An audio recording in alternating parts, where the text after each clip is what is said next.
राजस्थान से राज्यसभा चुनाव के लिए बीजेपी ने घनश्याम तिवाड़ी को उम्मीदवार बनाया है। तिवाड़ी के नाम पर पार्टी आलाकमान ने मुहर लगाते हुए घोषणा कर दी है।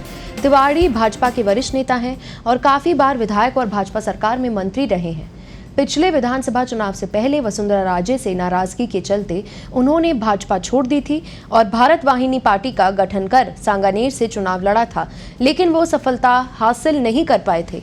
इसके बाद घनश्याम तिवाड़ी ने कांग्रेस ज्वाइन कर ली थी, लेकिन वो वहां भी ज्यादा दिनों तक नहीं रह सके। इसके बाद घनश्याम तिवाड़ी 12 दिसंबर 2020 को फिर से भाजपा में आ गए थे।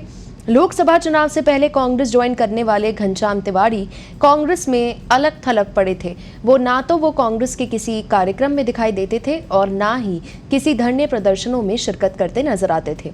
हालांकि लोकसभा चुनाव में उन्हें कांग्रेस पार्टी के स्टार प्रचारकों की सूची में शामिल किया गया था। घनश्याम तिवाड़ी ने कांग्रेस प्रत्याशियों के लिए प्रचार भी किया था। अलग अलग विचारधारा के बावजूद घनश्याम तिवाड़ी के मुख्यमंत्री अशोक गहलोत से बेहद नजदीकी रिश्ते थे।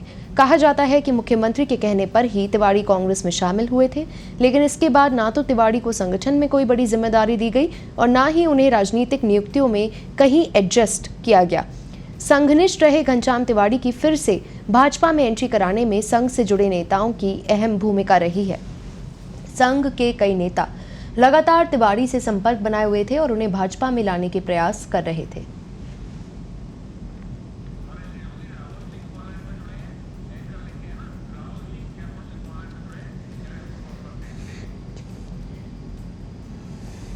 इस खबर पर ज्यादा जानकारी के लिए हमारे वरिष्ठ सहयोगी राहुल सिंह हमारे साथ जयपुर से जुड़े हैं। जी राहुल, इस मामले पे और क्या कुछ अपडेट है, विस्तार से बताएं।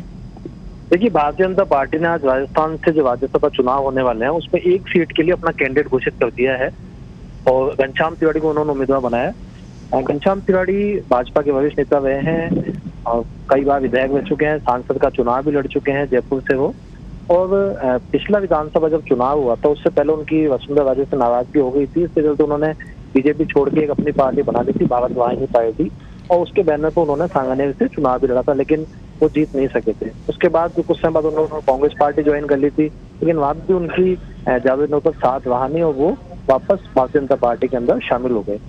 काफी लंबे समय से कल ये चर्चा शुरू हो गई थी कि उनके नाम पर सहमति बन चुकी है और आज पार्टी आलाकमान ने घोषणा कर दी कि घनश्याम तिवाड़ी को कैंडिडेट बनाया गया है। आपको बता दें कि राज्यसभा के जो चुनाव होने हैं उसमें 4 सीटों पर चुनाव होने हैं। उसमें से 2 सीट पर कांग्रेस और 1 सीट पर भाजपा के जीतते हैं। चौथी सीट के लिए कांग्रेस पार्टी को निर्दलीय की जरूरत पड़ेगी, तो इसीलिए भारतीय जनता पार्टी भी कोशिश कर रही है कि वो अपना एक कैंडिडेट खड़ा कर सके और जो निर्दलीय है उनके वोट अपने ओर खींच सके। हालांकि आज जो उम्मीदवारों की घोषणा की गई है उसके अंदर सेकंड सीट की घोषणा नहीं है और राज्यसभा का जो चुनाव है वो 10 जून को होना है। मतदान जो होगा रिजल्ट भी उसी दिन घोषित हो जाएगा। तो अब कांग्रेस पार्टी के सामने मुझे लगता है कि कांग्रेस पार्टी कल घोषित कर सकती है। आज भारतीय जनता पार्टी ने अपना उम्मीदवार, अपना जो कैंडिडेट है वो सामने रख दिया है। अब 1-2 दिन क्या है, कल परसों 31 तारीख तक नामांकन दाखिल हो सकेंगे। मुझे लगता है जब एक तरफ से स्थिति क्लियर हो गई है तो कांग्रेस पार्टी भी आज कल में कैंडिडेट अपना घोषित कर देगी। जी, शुक्रिया राहुल तमाम जानकारी के लिए।